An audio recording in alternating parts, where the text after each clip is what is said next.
বিশ্ববিদ্যালয় রূপান্তরে ৪৮ ঘণ্টা আলটিমেটাম দিল তিতুমীরের শিক্ষার্থীরা। ঢাকার সরকারি তিতুমীর কলেজকে বিশ্ববিদ্যালয়ে রূপান্তর এবং বিশ্ববিদ্যালয়ের প্রশাসনিক কাঠামো গঠনে ৪৮ ঘণ্টা সময় বেঁধে দিয়েছেন শিক্ষার্থীরা।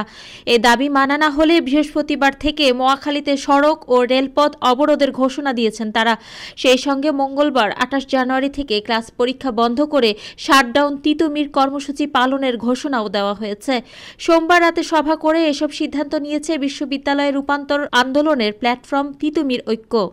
আন্দোলনকারীদের নেতাদের একজন গণিত বিভাগের তৃতীয় বর্ষের শিক্ষার্থী আমিনুল ইসলাম সোমবার রাত ১টায় বলেন, শিক্ষার্থীদের আন্দোলনের পরিপ্রেক্ষিতে ৭ কলেজের ঢাকা বিশ্ববিদ্যালয় অধিভুক্তি বাতিল করা হয়েছে।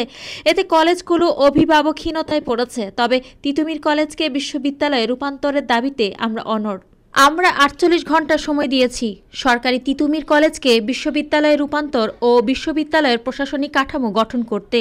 এ সময়ের মধ্যে ভিসি প্রভিসি নিয়োগ দিয়ে প্রশাসনিক কাঠামো গঠন করা না হলে ৩০ জানুয়ারি বা বৃহস্পতিবার বারাসাত টু মহাখালী ব্যারিকেড বা মহাখালীতে সড়ক ও রেলপথ অবরোধ কর্মসূচি পালন করব।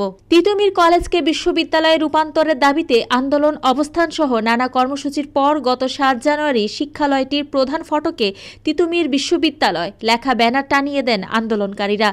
বিশ্ববিদ্যালয়ের দাবিতে গত ১৮ নভেম্বর মহাখালীর আমতলী, কাঁচাবাজার ও রেল ক্রসিংয়ে শত শত শিক্ষার্থী জড়ো হয়ে অবরোধ কর্মসূচি ঘোষণা করেন। পরদিন ক্লাস পরীক্ষা বর্জন করে ক্লোজ ডাউন তিতুমীর কর্মসূচি দেন তারা। এরপর ৩ ডিসেম্বর তিতুমীর কলেজকে বিশ্ববিদ্যালয়ে রূপান্তরের সম্ভাব্যতা যাচাইয়ে ৫ সদস্যের একটি কমিটি গঠন করে শিক্ষা মন্ত্রণালয়। তবে ওই কমিটি যথাযথভাবে কাজ করছে না বলে অভিযোগ শিক্ষার্থীদের।